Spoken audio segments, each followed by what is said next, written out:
आईपा all India progressive politics association, जहां हम देश की राजनीति को कैसे बेहतर बनाया जाए इस पर बात करते हैं। जगह जगह हर ग्रामीणों से हम उनका ओपिनियन ले रहे हैं दादरी विधानसभा में। आज हमारे साथ सौमेंद्र नागर जी मौजूद हैं और बिसरक ब्लॉक के प्रतिनिधि हैं। आज उनसे जानेंगे कि उनने किन किन समस्याओं का सामना किया, प्रशासनिक स्तर से लेके जनता के हर स्तर पर उनसे जानेंगे। आपका शुभ नाम।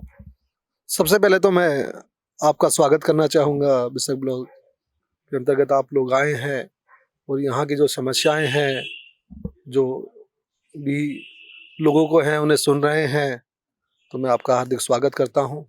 सौमेंद्र नागर जी बिसरक ब्लॉक से मेरी माताजी इस समय प्रमुख हैं और उनके प्रतिनिधि के रूप में मैं आज आपसे क्षेत्र की जो समस्याएं हैं, जो विकास हुए हैं, उनके बारे में काफ़ी।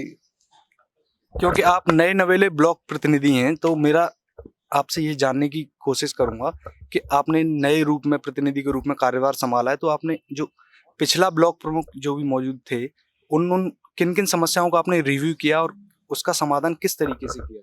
देखिए, अगर हम पिछले ब्लॉक प्रमुख की बात करें तो हमारे यहाँ लास्ट ईयर जो योजना गई है उसमें चुनाव ही नहीं हुए थे, तो हमारे यहाँ ब्लॉक प्रमुख नहीं थे। जो प्रशासन थे, एसडीएम साहब थे, वही यहाँ प्रशासनिक रूप से हमारे ब्लॉक को देख रहे थे। तो उसके अंतर्गत जो भी विकास कार्य, बहुत सारे जो भी हमारी निधि आती थी, तो उसका जो खर्चा होता था, जो भी उसका विकास, उसके द्वारा विकास होते थे, वो हमारे एसडीएम साहब के द्वारा ही कराए जाते थे। वो बीडीओ साहब थे, उनके द्वारा कराए जाते थे। लेकिन जुलाई में ही अभी रिसेंटली चुनाव हुए हैं, हम अभी जुलाई में ही निर्वाचित होकर आए हैं। तो उसके बाद जो निधि सरकार के द्वारा हमें मिली है, हमने उसके विकास कार्य शुरू करा दिए हैं। जैसे कि कुछ आरसीसी रोड्स हैं, कुछ शौचालयों का निर्माण कराया है, और जो लाइटें होती हैं, हमारे जो इलेक्ट्रिसिटी पोल्स हैं, उनके ऊपर हमने कुछ लाइटों का भी लगाने का कार्य किया है। तो जैसे आपने जब से चार संभाला है, तो उससे पहले क्या क्या समस्याएं थी जो आपने प्रायोरिटी में लेके उनका रिजॉल्व कराने की कोशिश की है? देखिए, समस्याएं तो गांव में सबसे ज़्यादा समस्याएं जो हैं, क्योंकि हम जो विकास करते हैं वो गांव के अंतर्गत करते हैं, जो गांव ग्राम पंचायत के अंतर्गत आते हैं, हम उनका विकास करते हैं।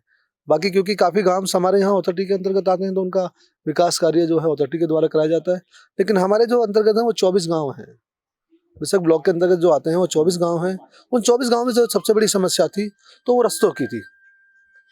भाई, बहुत से रास्ते ऐसे थे जो का विकास नहीं हो पाया था, जैसे खरंजा थे, कुछ कच्चे थे। तो सर्वप्रथम हमने उन्हीं पे कार्य किया है जिन रोडों की बहुत ज़्यादा आवश्यकता थी, क्योंकि बहुत ज़्यादा बजट नहीं होता है एक ब्लॉक प्रमुख का, तो हमने छोटे छोटे रूप में ही कार्य कराए हैं। कितने खरंजों का नया निर्माण कराया? लगभग हमने 14-15 खरंजे और आज को जो थे उनको आरसीसी में कन्वर्ट किया है। उन खरंजों से कितनी जनता को लाभ मिलेगा? बहुत का मेरे हिसाब से तो हजारों लोगों को, क्योंकि ब्लॉक प्रमुख जो होते हैं वो ऐसे कार्य कामों को करते हैं जो एक दूसरे से गांव को जोड़ने का कार्य करते हैं। जैसे जो एक निर्माण के बीच में एक प्रतिनिधि और अधिकारियों का जो सहयोग होता है, आप उसको लेके कितना संतुष्ट हैं? नहीं नहीं, 100% संतुष्ट हैं। हमारे जितने भी प्रतिनिधि हैं, जो डेवलपमेंट हुआ है उसका आप देख सकते हैं, रस्तों का बहुत अच्छा डेवलपमेंट हुआ है, और बहुत सारे ऐसे कार्य हैं जो चल रहे हैं, और विकास तो हुआ है, इसमें तो कोई दो राय नहीं है। और प्रतिनिधि जितने भी हमारे हैं, उनका सबका सहयोग हमें मिलता है। आपके गांव जो ब्लॉक में 24 गांव आते हैं, अब जैसा आपने बताया, तो उसमें से शौचालय 100% कवर हो चुके हैं 24 गांव, या कुछ अभी बाकी हैं? नहीं नहीं, ज़्यादातर 95% कवर हो चुके हैं। 5% है ऐसी जहाँ जरूरत है, तो हम लोग उन्हें पूरा कर रहे हैं। अच्छा, तो जैसे शौचालय का निर्माण 5% आपके अनुसार बचा हुआ है। अच्छा, आगामी विधानसभा चुनाव में क्या एक प्रतिनिधि के रूप में आपका अहम रोल होता है, क्योंकि आपके अंडर में 24 गांव आते हैं, उनका निर्माण, इन सारी चीज़ों की देखरेख करना आपकी जिम्मेदारी भी है। तो जैसे अब आगामी विधानसभा चुनाव आने वाला है 2022 में, तो जो आपने डेवलपमेंट किया है उससे कितने लोग लाभान्वित हुए हैं, और क्या निर्माण का विधानसभा चुनाव पर क्या असर रहेगा? लगभग जो हमारे बिसरक ब्लॉक है, इसके अंतर्गत जो है लगभग 1 लाख वोट आती है। मिहिर भोज का जो प्रकरण हुआ था, उसमें आप किसका दोष मानते हैं? जो हमारे पूर्वज हैं, उनको हमें जाति और उन्होंने नहीं बांटना है। देखिए, उनका मार्गदर्शन उनसे प्राप्त करना है। उन्होंने जो जो कार्य किए हैं उनके बारे में पढ़ना है और उनसे अच्छा ज्ञान प्राप्त करना है, क्योंकि भविष्य में जो हमारी पीढ़ी आ रही है, उस पीढ़ी को एक नया मार्गदर्शन मिले। तो अपराध पर मौजूदा स्थिति में आपका क्या कहना है दादरी विधानसभा में? आप अपराध को तो परपने दे ही नहीं सकते। आपने देखा होगा कि जितने भी हमारे क्रिमिनल्स हैं उन पे कितना कठोर कार्रवाई की जा रही है। आपका कहना चलो ये है कि अपराध कंट्रोल हुआ है, लेकिन एनसीआरबी का डेटा ये कहता है, केंद्रीय जांच ब्यूरो जो है उसका डेटा ये कहता है कि उत्तर प्रदेश में अपराध बढ़े हैं। तो उस पर आपका क्या मानना है? नहीं, देखिए, अपराध तो हमेशा जब तक देखिए सृष्टियाँ रहेंगी या जब से सृष्टियाँ बनी हैं इस तरह के क्राइम होते रहे हैं, क्राइम तो होते रहते हैं, लेकिन इसमें कोई दो राय नहीं है कि पहले के मुकाबले घटा है। नहीं, एनसीआरबी का डेटा ये कहता है कि अपराध बढ़ा है महिलाओं के प्रति और जातीय उत्पीड़न इस सरकार में ज्यादा हुआ है। ये हम नहीं कह रहे, ये एनसीआरबी का डेटा कहता है। तो आप क्या इन जैसे जातीय उत्पीड़न वगैरह है इसको लेके आपका क्या कहना है?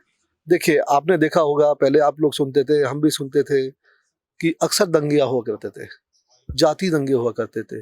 कहीं हिंदू मुस्लिम लड़ रहे हैं, कहीं वाल्मीकि और जाटव लड़ रहे हैं, कहीं गुर्जर और यादव लड़ रहे हैं, कहीं राजपूत और जाट लड़ रहे हैं।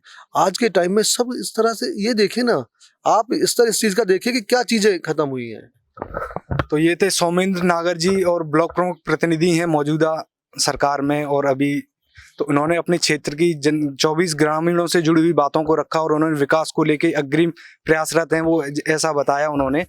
इसी तरीके की अन्य किसी ग्रामीण विधानसभा में जाके और ब्लॉक में जाके हम आपसे ग्रामीणों से रूबरू कराएंगे। आइपा को फेसबुक, ट्विटर, इंस्टाग्राम पर फॉलो करें और यूट्यूब पर सब्सक्राइब करें। धन्यवाद।